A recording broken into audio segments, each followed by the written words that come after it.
we're moving and we're thinking of moving gradually to the digital world. You had quite a satisfactory network at the time. It was something convenient to you and you were able to manipulate it. Very convenient because we have qualified people to manipulate the system, because it was the days of the Reuters news agency, and we were the only country in West Africa that was receiving Reuters at 35 watts a minute. 35 watts a minute. We were not using machines, but we were able to get Reuters and then pass it on to Pa Peters and Uncle Badulo to disseminate the information all over the Gambia. Reuters is a news agency, Reuters, by the way. Yeah. Very well, very well. Yeah. And you received news from Reuters, yes, pass it to Badulo, who was responsible at Radio Gambia, and to Mr. Peters, who was a journalist, I suppose he was. Exactly. Very well, sir, very well. And the telephone, the actual calling people, 1,000 lines, was that concentrated in the urban area, or did we have telephones in the rural areas as well? You see, the one I also concentrated to the rural area, because then we had the VHF, very high frequency, was coming in, and then we did the survey for 2 years, we did the installation, and we managed for over 30 years in the province. Because then I think most of these, we have subscribers in the province. We have subscribers in Georgetown, Kuntaur was a headquarters, Georgetown, Bansang, Basse, Mansekonko, and all those areas had subscribers. Then the lines were extending. We started running overhead lines, all over the country and so on. So they were able to feed on that limited lines we had at that time. Yes, Peter. Let me call the names of 2 people and see how you got along with those people. Bakari Njai, he was managing director of Gamtel. I'm sure before you retired, you must have worked very closely with him. The other person I wanted to quote his name is Yankuba Toure. He was at one time a radio engineer at Radio Gambia. Later on, he was actually deputy permanent secretary here at the Ministry of Communication Infrastructure. Now he's at Pura on consultancy there. I was told that when you went to, what was the school again? In fact, GTT, I came off that school though. Oh, that's the vocational training center. I was told that it was Sewu Sabali who was the only one who failed your exams. And Sil Johnson was there as well. Sil Johnson. Yeah, Sil just came later on. Very well, very well. But is it true that Sewu Sabali was the only one who failed your exams? Well, in fact, I cannot ascertain that, because Bakari Njai was in charge of that school. Very well. And you are bringing me back to 1964, when Bakari came to telecoms as a trainee, and they all work under my workshop, Sheku Sabali and Yankuba and all these boys, Malik Jok at the airport, and most of these boys. That's Malik Cham. Malik Cham, yes, Malik Cham. And I am glad, I'm very proud of them. Sometimes when they see me in the mosque, they take $100 and put it in my pocket, They should put more than that. I've gone well with them. Very well, sir, very well, very well. Yes, Bakari came there, and he used to be a great admirer of me, because we sailed to Spain. That was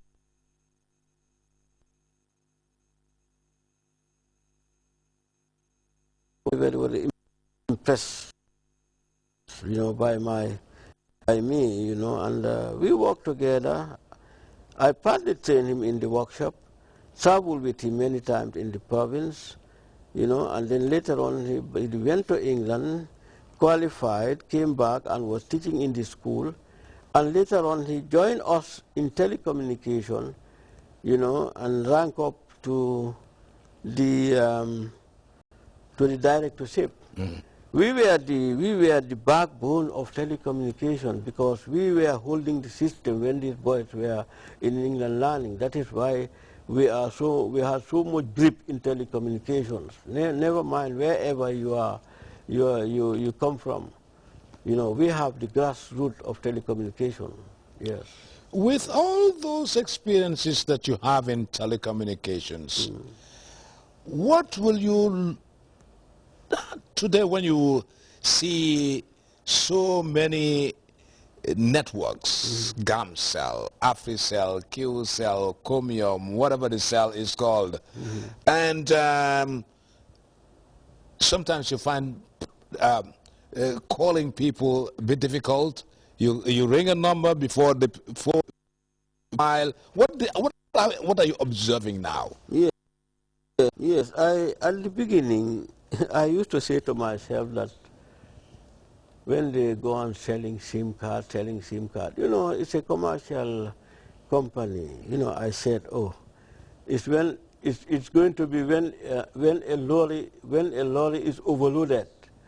You know, I think partly it's due to overloading and the system is also... Excuse me, you want to say that when you have so many subscribers, it wears down on the system? Yeah, it causes congestion. So it causes some setback because the system is so much congested.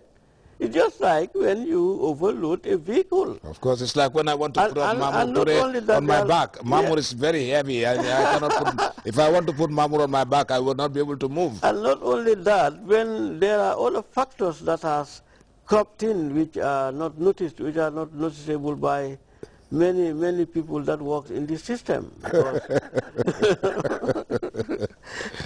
Good, yes. So that's one point. Yes. Overloading the system. That's right. Another thing, what do you think about the antennas? You know, not coming back to I'm not getting into the antennas, but I must explain it so lucidly so that the layman may understand what I am talking about before I come to the professional area.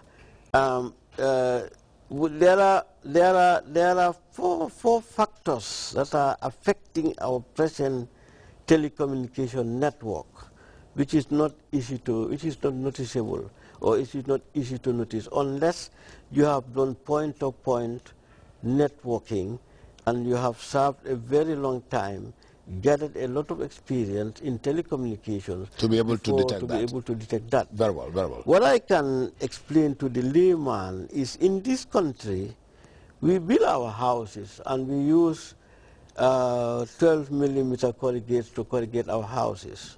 This can only last for 10 years because there are four factors that are affecting us in this country, in Africa. We suffer from the heat of the sun, we suffer from rains, we suffer from cold season, we suffer from debris from the sea, which is mixture of water and salt. Very well. Which causes corrosion, which deposits under these overlapping corrugates. That after 10 years you have to change your corrugate because it's all ruined, corroded. So this is what happens to us, and this is also what happens to our system of communication in the Gambia. How do we detect that? We have, in our days, we have test meters that you can put across the transmitter and the equipment room. No, you put across the equipment and the antenna, and you can see your forward power and your reflected power. And if your forward power is equivalent to your reflected power, that means to say that you have a problem in your antenna. I wonder if those instruments are being daily used in this equipment, because otherwise they should have been able to... Yes.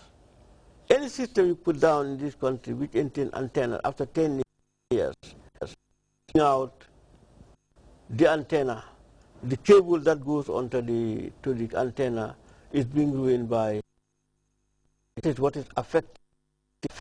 But now you are talking is going off on and off. You are ringing, it's not reaching the subscriber. These are all the factors that are due to antenna leaving out, antenna being disintegrating from the conductor that is being connected to the antenna. This is why they should be visiting their antennas after 6 years, 10 years. And Gamtel has been here for over 10 years. It was the